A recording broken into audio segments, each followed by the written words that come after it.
Hey everyone, welcome back to the channel. Boozer here. Thanks for stopping by. In today's video, I'm going to go over my team that I used to beat the Rotation 3 Amius boss from the Central Cities.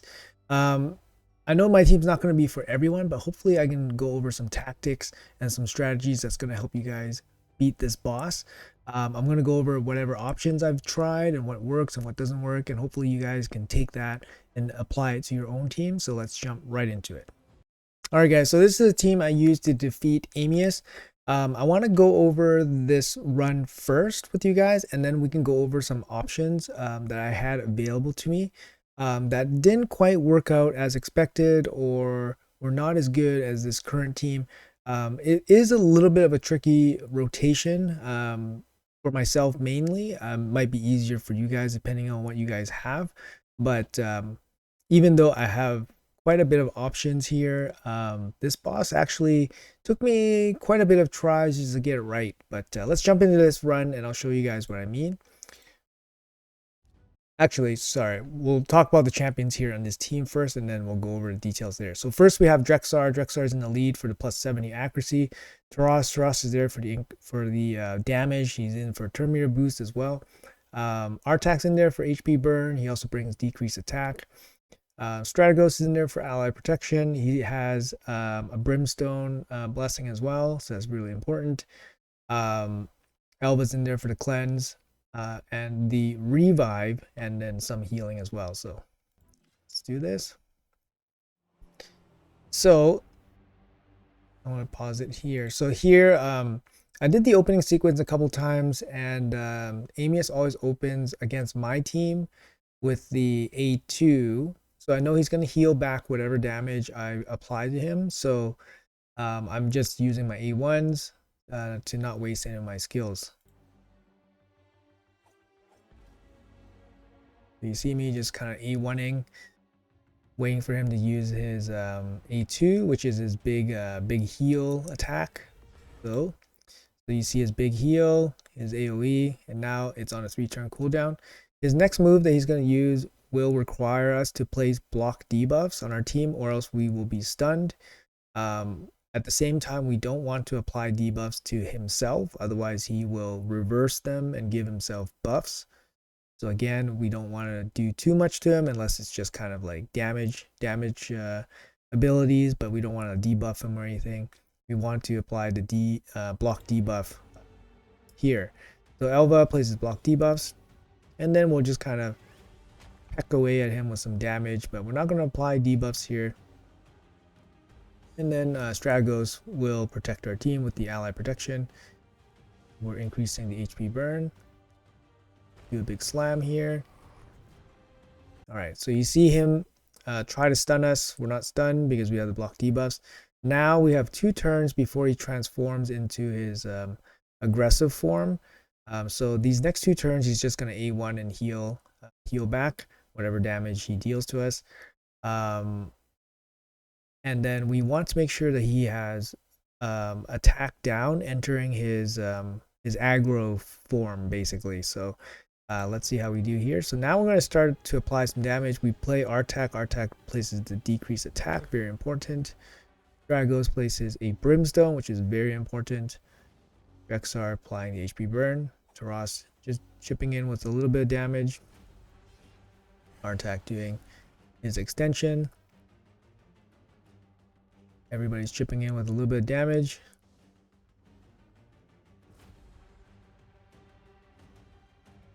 A2 for more damage, and then more damage. So here we want to make sure that he has the attack down. He does have the attack down. So if Artak had a choice between his A2 or A3 or anything like that, you may really want to make sure that he uses his A2. Elva is just going to hold on to that cleanse. We're just going to A1 through. Yep, here he goes. He's going to transform. And then he's going to strip and transform our buffs into debuffs. So that's kind of why we were just A1ing along the 2 turns that he had, so that we run out our buffs as well. So we enter this phase with not that many buffs, and then we make sure that he has the decreased attack on him. So here Brimstone applies. That's really nice. So he does his slam. He actually does no damage to us because he has the attack down. It's really, really helpful. Here we can buff up safely. After he's finished his transform and his first attack and his buff strip on us into the transform into debuffs, now we can safely apply our own buffs to ourselves to protect our team. Dragos will place the defense up and ally protection. And now we're going to start doing some damage to him. Want the attack down applied just so we don't die. See, there we go. If he did not have his attack down applied, our attack probably would have died to this single target hit. So make sure the attack down is on him as often as you can during this aggro phase. But now we're pretty much in control here. We're just going to do some damage. Big slam here. Just going to chip in. Chipping in again. Here we go. Without the attack down, again, probably would have died. Ally protection also keeps him alive as well. So the ally protection from the Strategos Island, very, very good. Elva coming in. Big slam from Taras. And then the little bits of damage there from Rexar. A1 again. Apply Brimstone. Perfect. Rexar. Yep, Trixar is really good with just passively applying the HP burn, and then our attack can just extend. So here we have a little bit of an issue. He transformed and then he used his A3, which flips some of his debuffs. So he flipped the decrease attack into increase attack. So this is actually a little bit scary because we have no way to remove this. I know in previous teams I used Uko, which had a strip. Now we don't, so we have to be really, really careful at not dying. So his next move would be his A2, which places the heal reduction, which places a big heal on himself. But there's nothing we can really do about that, so we just keep chipping in. We try to mitigate his increase attack with a decrease attack, so that was kind of the strategy there. This way we won't get totally destroyed by an increase attack hit. But here we're kind of weighing our options, making sure that this move does what it's supposed to be doing. But it's basically a big hit that heals himself. We can't really stop the heal, so we're just gonna keep doing our hits, our small bits of damage. Yep, we can apply debuffs. Here we go. He does his heal. He does heal up for a little bit. Brimstone brings him back. HP burn brings him back. So we got 2 turns to set up for his aggro phase. We got to make sure decrease attack is applied before aggro phase happens. He did do some damage, mainly because he does have increased attack. Otherwise, he wouldn't do any damage in this form to us. So make sure we apply the attack down. Our attack, perfect. We don't want to, did you see that? We don't want to apply any buffs leading up to his aggro phase because he does do the buff flip against us. So he would apply debuffs against us. So we want to go in as empty as possible.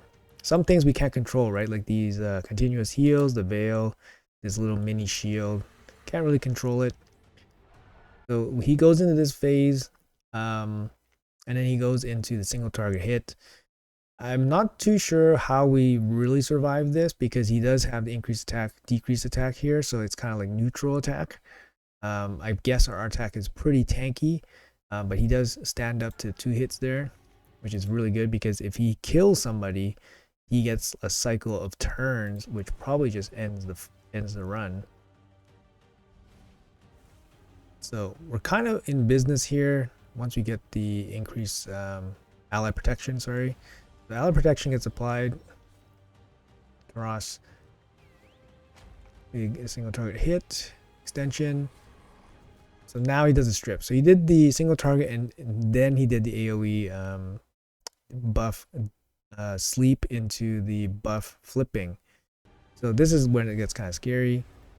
But we survive here his big AoE because we have the attack down. A little bit lucky here because we couldn't really control when the attack down was coming, was applied to him. It was applied a while ago, but here we got kind of lucky that it was applied and we survive everything and we're in full control now. So we're just going to chip in with some damage. So what happened there is that our attack was supposed to have a move, and for some reason the boss sometimes sneaks ahead of your move. I think that's something to do with him boosting turn meter to basically cut in front of you for some reason, I think. But yeah, it's hard to determine what exactly is going on. I know my champions are not perfectly tuned for this fight. They have lots of turn meter stuff, lots of masteries that can trigger his turn meter. So just something to be aware of if your runs are failing for whatever reason. Those might be the actual issues. But here we're getting real close to finishing him off. But we can't kill him in this state when the moon is in the back. When the moon or the lunar eclipse is in the back, if you kill him, he will revive himself, I believe 30% HP or 40% HP. He'll come back. So you have to kill him when this eclipse is off. Sometimes you can't control it, but just something to be aware of. Very frustrating stuff. So it's off. So now the moon is back.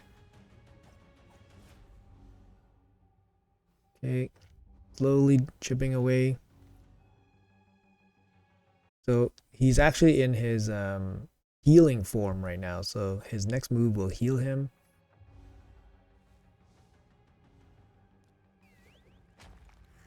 Oh, did I misspeak? I'm sorry. So we finished it here. You guys can have a quick look at the damage breakdown. Our Drex are actually dealing the bulk of the damage here. Actually, I want to check something real quick. Maybe I did misspeak there. Just give me one moment. Sorry guys, I want to clarify that when Amius is killed while under the Eclipse buff, then he revives with 30% HP and 50% turn meter. So just check the video again. So here we are during the video. He actually does not have the Eclipse buff here. So it's actually not related to the Eclipse in the back. It's actually the Eclipse buff on the Amius himself. So my mistake, sorry guys, but I thought it was the Eclipse in the back. It's actually the Eclipse buff that was on him. So sorry about that. Just wanted to clarify. So there we go, a bunch of 5-star red pieces. It's actually ridiculous, but I guess it gives them room to build towards like a nightmare version of Centrano City, I guess, to drop 6-star gear. But 5-star gear for this is kind of a joke, but it is what it is. All right, so damage breakdown. Drex are dealing most of the damage. I'm going to go over the champions that I used here real quick. So number one, Taras, he's in my arena build only, so I don't really do any changes for him. No accuracy. You could give him accuracy to place his attack down. That might actually be kind of useful. He's not 100% on the attack down, so it's not super reliable, but I mean, he does attack often enough. So might be viable to give him accuracy, but he does need a ton of accuracy. Moving on, so it's Artak. This is my Ice Golem Artak. You can see he's in Miracle Heal. He doesn't, if you have Brimstone on him, it's definitely helpful. I was going to change him into Brimstone if I kept failing, but I ended up succeeding on the first run with this particular team. But I was using Artak in various teams and it was failing. I was considering changing the Blessing to Brimstone, but of course if I don't have to, then I won't. So anyways, regen kept him alive, but yeah, he's pretty tanky, he's pretty beefy. But here's the total stats for him. 5-star Blessing. And then we have Islan here. Islan's an excellent support. He was a past fusion. He got a lot of flack. I remember when he came out, he was like billed as a Hydra champion. Let me tell you guys, he's an excellent Hydra champion. If you guys have him, build him out. He can full carry by himself a full Hydra team on lower difficulty. Yeah, he's a great champion for Hydra. So here's my Islan. He's kind of slapped together in like whatever gear because he didn't have enough accuracy to do Amius. You need about 475 accuracy. So that's why I was running Drexar with the accuracy aura. He didn't have enough accuracy. I had him built with resistance as well for Hydra. So I kind of just slapped some random gear on him and just let him go. The problem was when I started this team, or I started using Islan in other teams, was that his defense was a bit low. So I had to beef him up a little bit just to keep him alive. So those stats, he survived quite well, as you can see in the video footage. Here's my Elva. She's in protection, not necessary. Just make her fast, tanky, and that's about it. Elva's pretty easy to build, doesn't need accuracy or resistance. Here's my Drexar. It's kind of in whatever gear. I had to beef up his HP and defense because he was dropping a little bit too easily. Speed, he's not super important for speed because he gets hit and then apply the HP burn, or he can do hitting and apply HP burn. Accuracy, just enough with the aura that he provides. All right. Okay, so that's the team I used, and those are the stats that were on them when I was using them. I'll go now I'm going to show you guys some alternatives and what worked and what did not work for myself. So let's jump into that. All right, so here we go. So this is the team I used. If you guys are interested in masteries and all that stuff, you're looking for Giant Slayer for Drexar to deal some extra damage. War Master for Islan. You could put War Master on Artak as well. I mean, you could put War Master on Elva. These are all just little bits of extra damage. Otherwise, it's the ones. There are some masteries that if you're building masteries from scratch just to deal with Amius, there are some that you probably have to be worried about. Okay, so this is the ability I was talking about, Robed in Moonlight. Whenever an enemy decreases a skill's cooldown with the artifact, accessory, mastery, or skill, decrease the cooldown of Amius's Ascendance skill by 1 turn. So that's his transform skill. That's the ability to transform into his different form. So if you have a refresh accessory, or if you have a like cycle of whatever, cycle of magic, that resets a skill cooldown, then you're gonna run into some problems with the turn order for Amius. So just something to be mindful of. But yeah, so I'm gonna go over some options here for you guys. So first of all, if you guys have Drexar, he's super MVP for this fight. Passively, he just deals damage to him through his HP burn. If you have a Brimstone on him, like, that's amazing. Brimstone is going to be your best friend here. Any champion, any legendary champion with a blessing that requires accuracy should be considered for your team, to be honest. As long as they can bring some kind of utility, any kind of utility, if they have the ability to land Brimstone, they potentially could be on your team. Okay, so like if you look, I do have like champions like Duchess, and yeah, I have tons of champions here.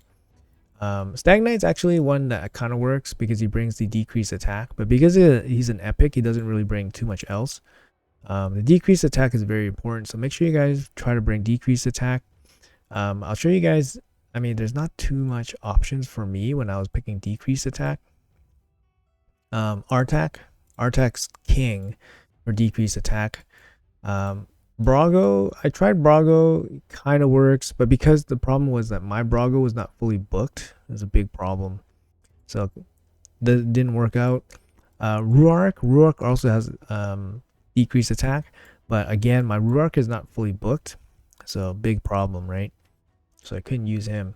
And then Drexar does have decreased attack, but it requires the enemy to be provoked, so you can't use him for that role. You could also use Champfort. Champfort. Yeah, but my Champfort is not booked. He has 3-turn cooldown, decreased attack as well. So there are some options for decreased attack. That's something you really want to bring in. If you have Artak, he covers it really well. The other debuff you might want to consider bringing is actually heal reduction. So heal reduction will stop him from healing from his big AoE in his base form. You saw that my team did not have any